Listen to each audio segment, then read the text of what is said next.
Hello everybody, my name is Matti Pietilä and I'm the person who is responsible for the safety and security issues concerning personnel and students.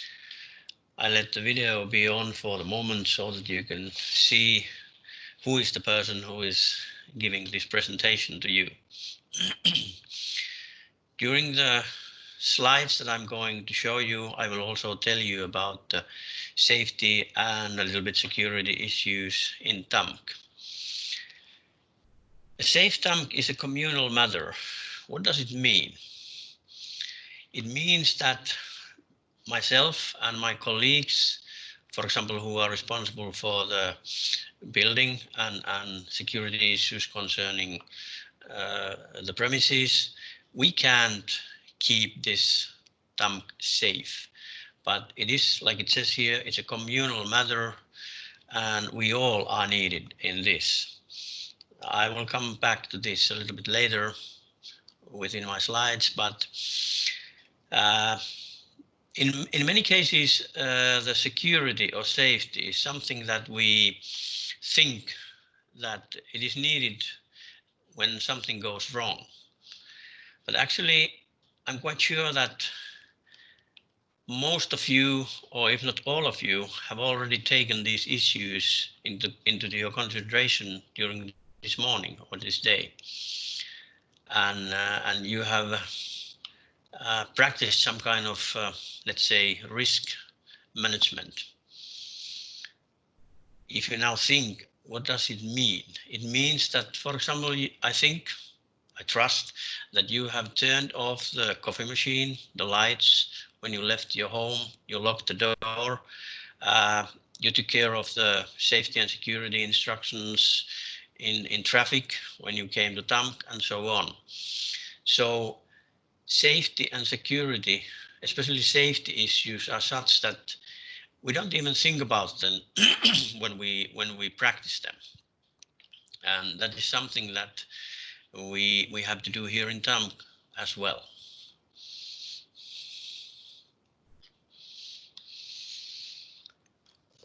All TAMK safety instructions are found from the intranet, and you can find them from the handbook. And when you log into the intranet, it will already guide to you this student and TAMK page. And from student's handbook, you can find this at the university security, and then, for example, these crisis communication and code of conduct pages. I very much recommend you, for example, to read these crisis communications instructions in advance, because when or if it comes to the situation that you need them, there is no time or no possibility to go through them. And a couple of words more about this code of conduct later.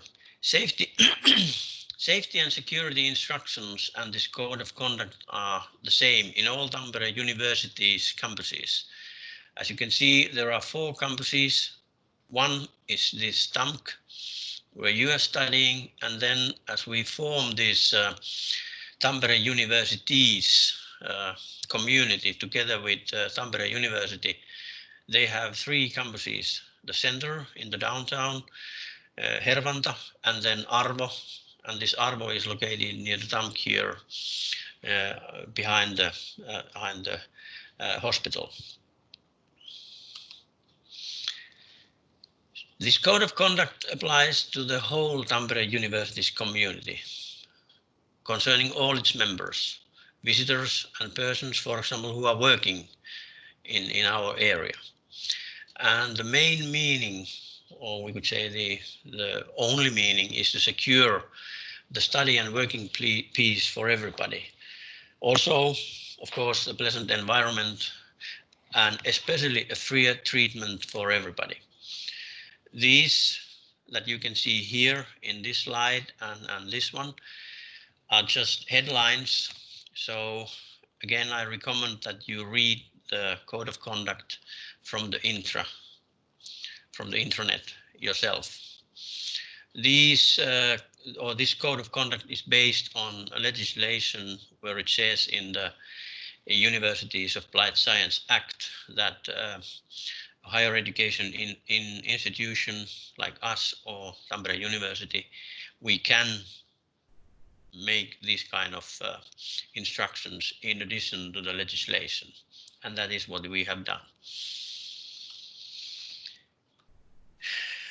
I don't know how many of you are first time in Finland, but if you are, then you don't actually know what to expect when it comes to late November, early December, for example, when we most probably have had the first snow. We have ice. The yards and roads might be slippery and so on. And this is something that I will take as an example a bit later. So a near-miss situation is something that because of it, a working accident, damage to environment or nature, or property damage may have followed. Danger is a factor or condition that can cause a harmful incident. In other words, as human beings, we sometimes cause dangers because we do things wrongly or so. But I hope that any one of us will cause a deviation, because that means that then you know what the rules or instructions are and you are not following them, and you know that you are not following them. So as an example, it says here that in the safety observation form that the front door of B building, it was very slippery and I almost fell, or I fell, because there was no grit or sand on ice. If something like this happens, this is just an example, then you have to inform us about it. And now I come back to what means that this is communal matter.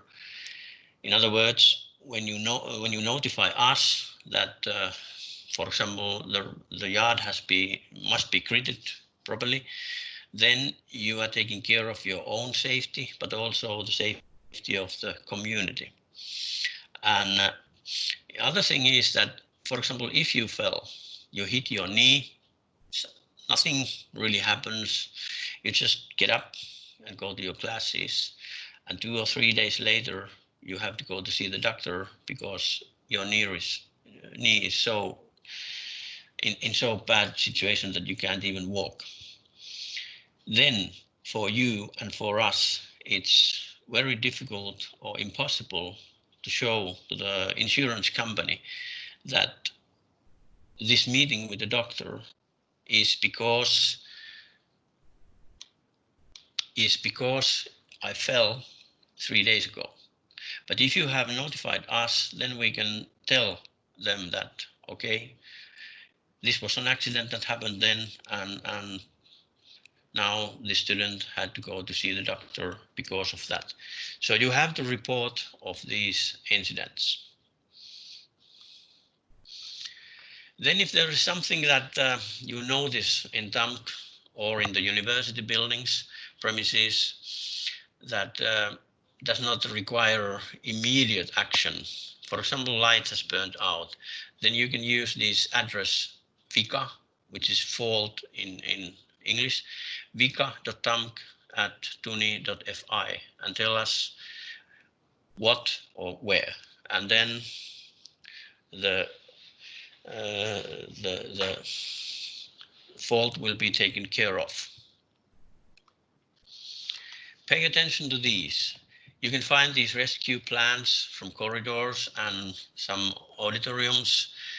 There are first aid materials in the corridors that you can use if needed. Then we have these firefighting equipments, and you can make a fire alarm by pushing this button if necessary.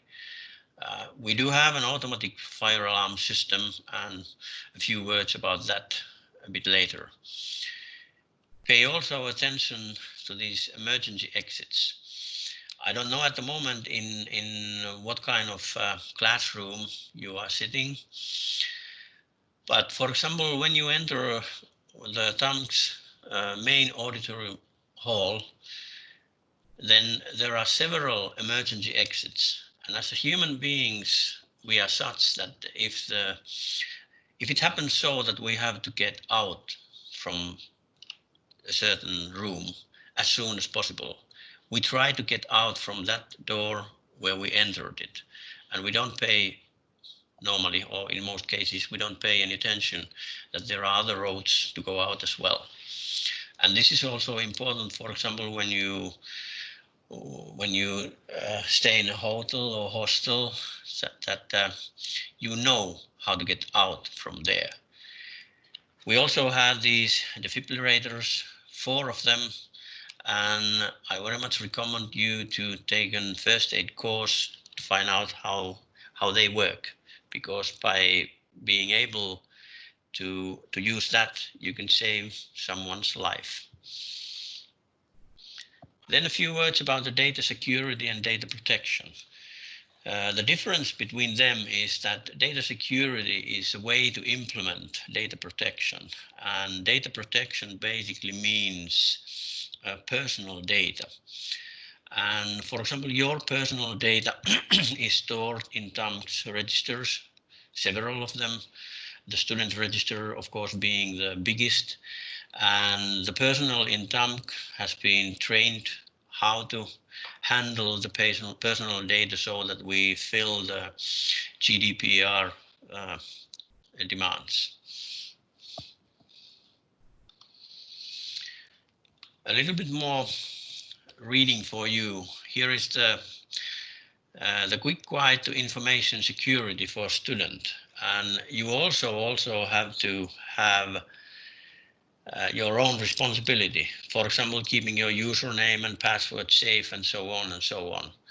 And one thing is that when you get, or I think that you already got the TAMK username, so do you know what you have accepted, what kind of terms you have accepted when you have activated your user account?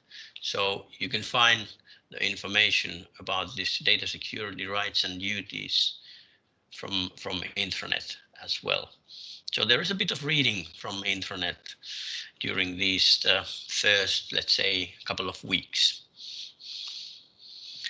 Then about this fire alarm, like I said, that we have an automatic system, and if there is a fire somewhere, the system will work out and the bells will ring. So go out immediately, follow other possible given instructions. And again, if you haven't read these instructions in advance from Intra, then there is no time to do it now when you have to go out. One thing is that when this automatic system goes on and the fire alarm bells are ringing, then the fire brigade from downtown will come to TAMK automatically.